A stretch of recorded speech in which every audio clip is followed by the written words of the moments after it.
Which is why we're doing this video now, so then I can try and recover from this weekend. Oh, somebody was a little busy? Yeah. We all were. Yeah. So, race recap. A weekend recap. So this past Saturday night we had the national qualifier, the Sarah Sylvester 50 for the INEX Legends. Good field of cars showed up. I think we had 31 Yes. cars there. Good field and a pretty fast field. So, first things first, practice sessions. Practice sessions. All felt good. I need to pace it so I can insert smoothly Yes. the Yes, you need to videos. put a lineup behind you where I need to talk about.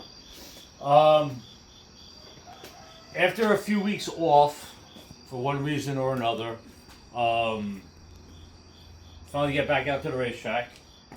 Unloaded. No problems getting out there. Nothing going on. Everything's made a few adjustments with the time off. Unloaded. We were running. Everybody was running about 2/10 slower than we had been. Kind of got a little warm and sticky on the racetrack. So after 2 rounds of practice, first round, what? Yes. First round, you were like running 14.0s, 13.9s. Yeah, like I said, about But you were 2/10 off. stuck behind some traffic. Yeah, I thought the guys that were in front of me would be they are normally faster, but one guy was out there his first time back out after rebuilding his car from a wreck.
So he was feeling it out and stuff like that, and then kind of like bottled me up a little bit. I think I could have hit a better lap. The second round, I think you had you actually had open track. I had some open track. Again, I'm a rhythm type driver, so I need to be doing this on a weekly basis to get my rhythm. She's got the rhythm, and you've got the blues. No, I get the blues. Sorry.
Not really.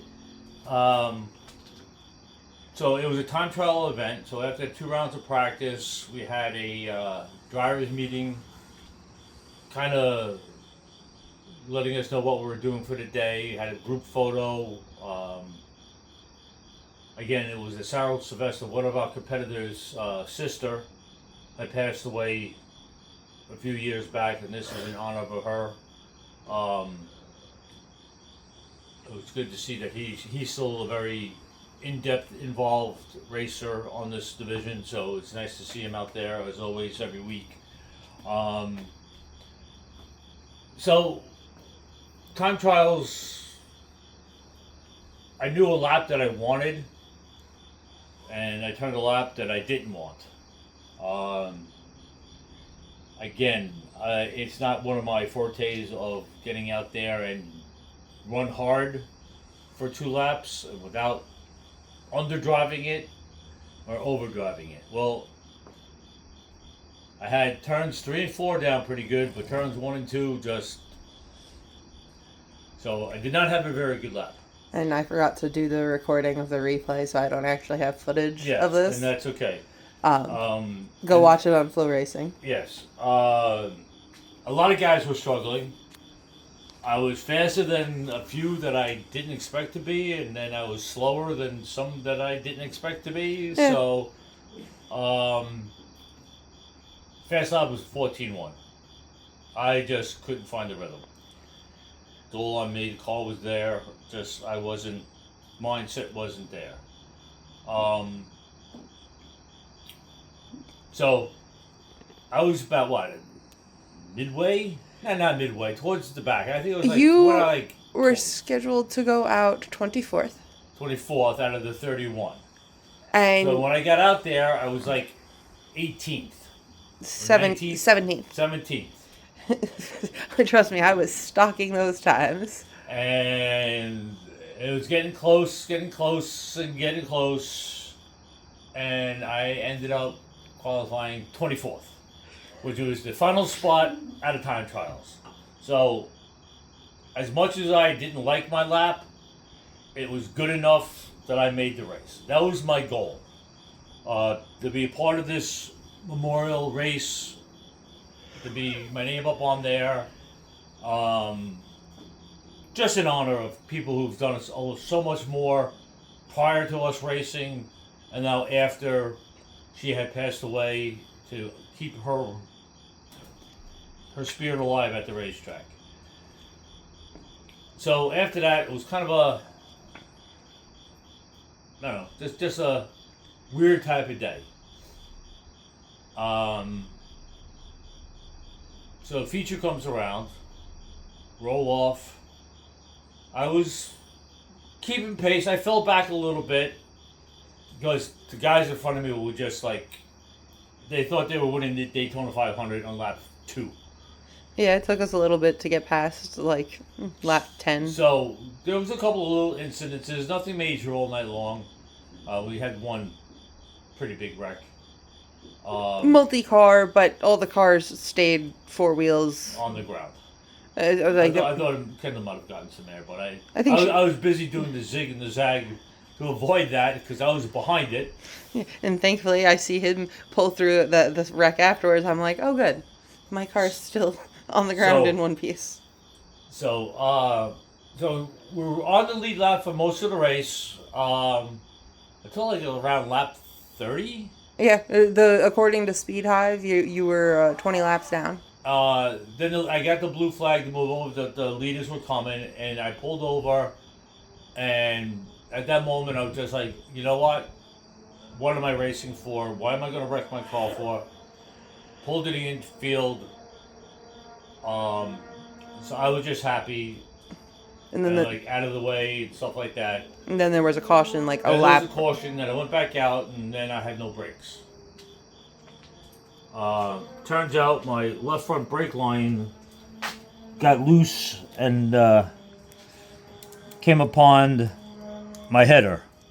Now this is just a plastic coating, which I will put something over. Got up over here, and I do believe I boiled the brake fluid. Even though this is .4 racing brake fluid, it got hot, and I didn't have the pedal going back out on the racetrack. So I said, you know what? I called it a night. So pulled in the pits and stuff like that. Just tried to get back up to the racetrack to see the finish of it. Congratulations to Riley O'Keefe for whooping everybody's ass. He was so far ahead of the field. I was like, yeah. To my camera guys, I'm like, you don't have to focus on him. Yeah. Anthony Marsh came in third. I think Kyle Elwood came in fourth. Who came in second? That there was so much between then and now. Morbido. No, because he got spun. I thought he wasn't good. It was another top contender. I don't we'll remember. Have to go back and forth. We'll find out. Go watch the race on Flow Racing. I apologize, but everybody who finished. Will Sapala finished 5th, but unfortunately did not pass tech. Lesson learned. You need more fuel for an extra distance race. Yes, he was a little light over the scales. But complete teardown for the top guys, and everybody passed besides him.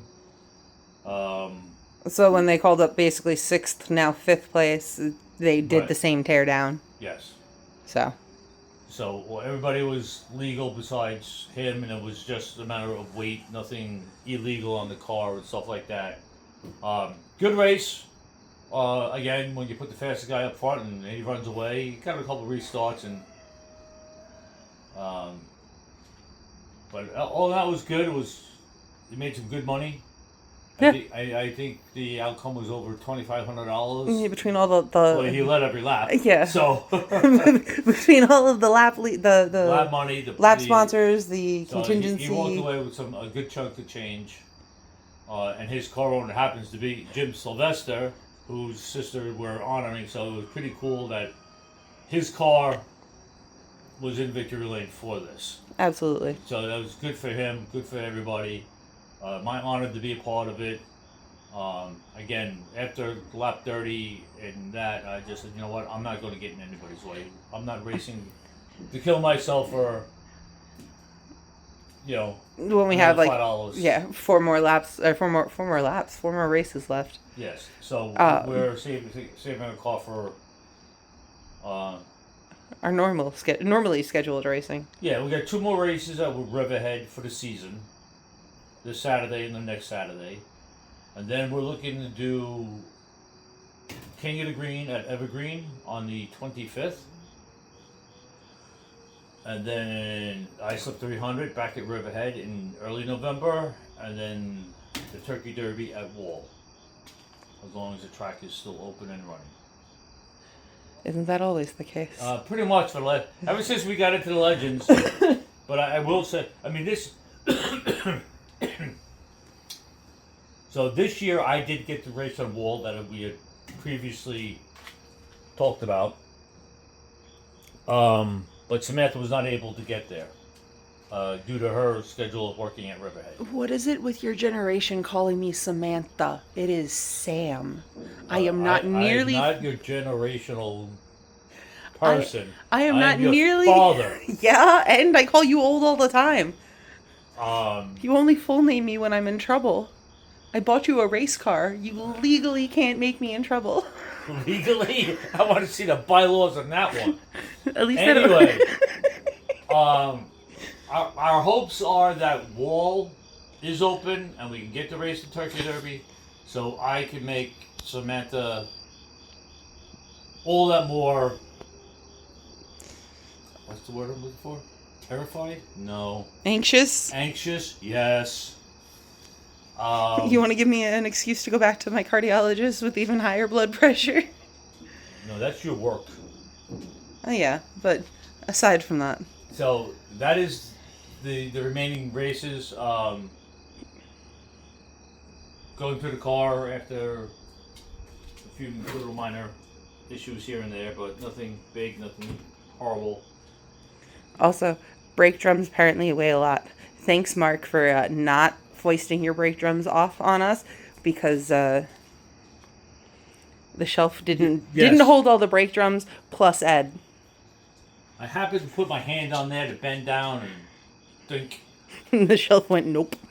So, also, congratulations to Krista for being able to get to the infield for the Sarah Sylvester and take all of her awesome photos from the actual infields for this race. She's bossing us all around because she had a special orange vest on.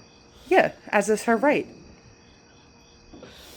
I'm on her side with this one. I'm not saying anything. I just yelled at her out there. She's bossing us all around up there just because you got your orange little vest on.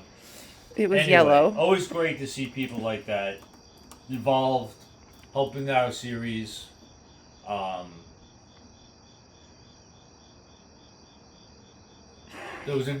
just trying to go through what I want to say and what I don't want to say. There's a little of a issue with a couple of drivers that DQ'd for the night. Yes. That in turn, until I get the full story between the two people, I'm not saying a word about it. But it did allow two competitors who didn't qualify get in. Yeah. So, Rissy and Mike Metcalf, glad you were part of the feature. I know we ran around each other a bunch. We always seem to have a good time, not wrecking each other. As long as the 51's not involved. And it's always good. Shout out to everybody who always, makes us welcome at the racetrack every week. I have I'm being very sentimental this weekend, kind of like going over a bunch of things of where my two kids are. At this point, enough of the fans at the track know the whole deal. You might as well just say it. Okay. So everybody knows Sam from the racetrack, who is Flow Racing's... I'm Flow Racing's nobody. I'm the racetrack's broadcaster. You're the connection to Flow Racing and stuff like that. So I tell a lot of people who talk to me that I wanted life. I hang out with one daughter at the race track. She buys me a race car to fulfill my childhood dreams of racing a car and stuff like that. And my other daughter is a little more well known.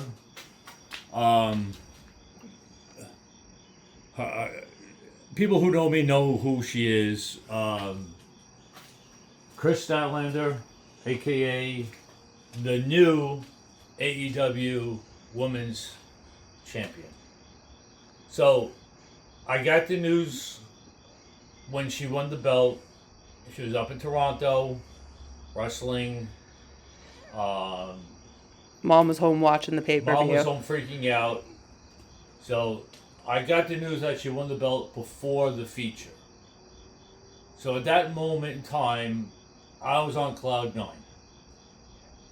Couldn't be any more proud of my two girls. So I was just in that moment of like, I was almost ready to not race the feature.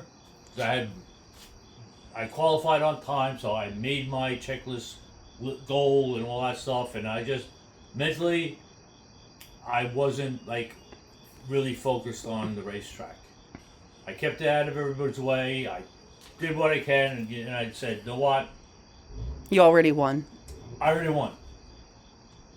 This was just her, following her journey through all of this, through AEW. She had 2 bad knees, and to become the champion, because she is a total badass at wrestling.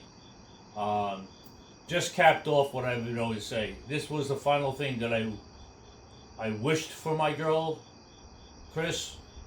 She got it. She's on top of the world. I have another one here at Sam that her and I are having a blast together doing this, and life is good. I've been blessed with a lot of good people in my life throughout bowling and throughout my racing career now. And I just want to say thank you to everybody who comes up and says hi to me, goes out of the way to make sure they will like my videos or our videos. And I'm really in a good spot in my world. Thank you. So everybody out there, if I don't acknowledge you, just realize that you all played a little part in making me happy. On that note, peace out.